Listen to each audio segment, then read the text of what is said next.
Hello folks, welcome to Legacy IAS Academy. In this video, we'll be discussing current affair topic presented to you by faculty Sushma KP. So what is the topic that we'll be discussing today? What is the history of Kuka Martyrs Day?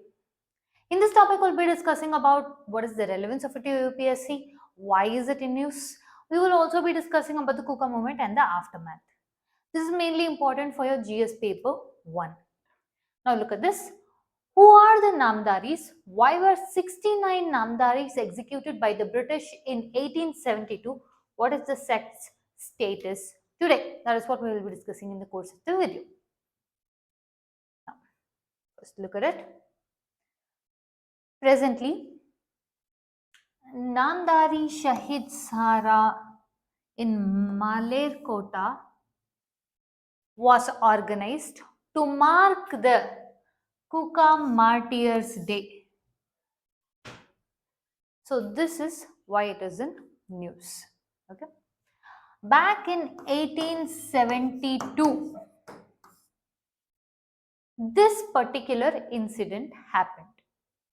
What is this? A sect of Sikhs by the name Namdharis or Kukas were all, okay, that is on January 17th and on January 18th. 66 of them, that is 40 odd people on January 17th and remaining on January 18th, were all placed in front of cannons and they were shot at while the people were looking, while they were onlookers. So people were seeing while they were placed or made to stand in front of cannon and shot. What was this? Why did it happen?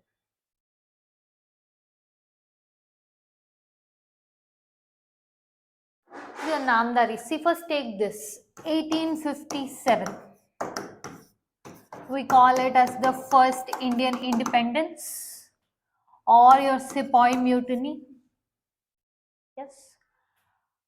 Despite the contrary belief, even after 1857, your Indians still did take up arms against the British. One such thing was what is your Kuka movement, wherein post year 1857, a sect of Sikhs organized themselves in the name of Namdharis in Punjab. Now, this was founded by Satguru Ram Singh on April 12th, 1857 in Ludhiana.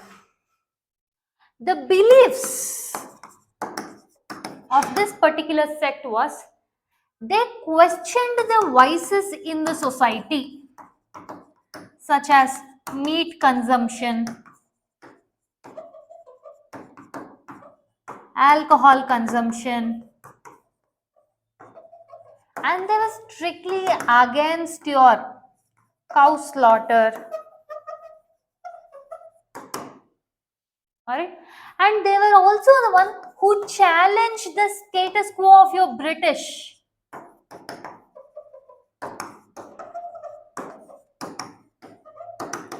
See, if you observe in your non-cooperation movement in the 1920s or civil disobedience movement in your 1930s, one of the main concepts of the centrality of the theme in these, if you observe, opposing the British. How do you oppose the British? And also your post 1905 Bengal partition. What was it? Boycott British. Boycott British goods. Boycott British educational institutions. So those were the same kind of themes or centrality witnessed even in the Kuka movement, where they also boycotted, opposed your British rule, and they also boycotted British goods, British services. At the same point, one main thing they did is they challenged the status quo of the British. So there was constant conflict between your British and Kukas, where the British were especially very extreme or harsh in trying to suppress the Kukas. This is going on. So what specifically happened in 1872 that triggered to this? In January 1872, first thing was there was a cow slaughter. They were against it, yes. 200 Namdharis led by a Kuka Hira Singh and Lena Singh reached the Malerkot and they attacked. After that, more than 150 Namdharis attacked the Malud fort in Ludhiana. If you see the local ruler, he was on the side of the British. He went straight running to the British. The British eventually tried to suppress it. Many of the Namdharis surrendered. So what happened, despite the suppressing, this guy, John Lambert Cowan, he undertook extreme step in trying to execute the Kukas on January 17th and January 18th in such a manner that while all the people are surrounded and watching, each person had to come up, place themselves in front of the cannon and they be shot. If this was not sufficient, of all the 66 members, one of them was a 12-year-old Bishan Singh. Your Cowan decided that he will let him go if he renounces his sect.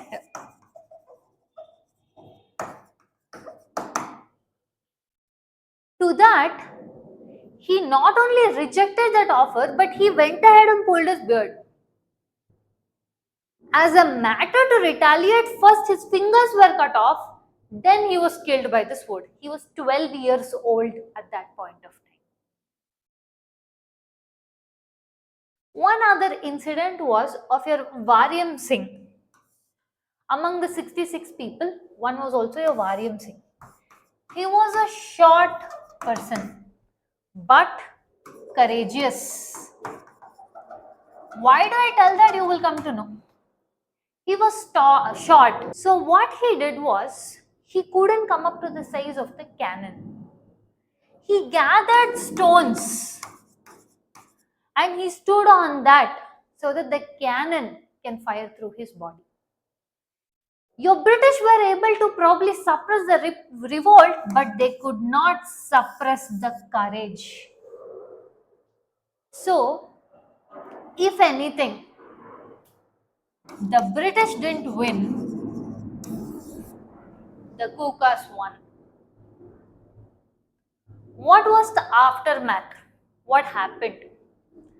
First thing was your Sadguru Ram Singh and other chiefs were exiled in Rangoon and they never returned from there. But the belief is presently that one day he is still alive. The belief, this is the belief that he is still alive and one day he will return, and until that day we will celebrate this Martyrs Day and we will wear white on this day. Post that, because of lot of internal schism, two sects, that is within the same sect, there are two separate people. That is Thakur Dilip Singh, who is headquartered in Sirsa, Haryana. The followers follow. The second one, Sangur Uday Singh, who is headquartered at Baini Sahib in Ludhiana. This was the original seat.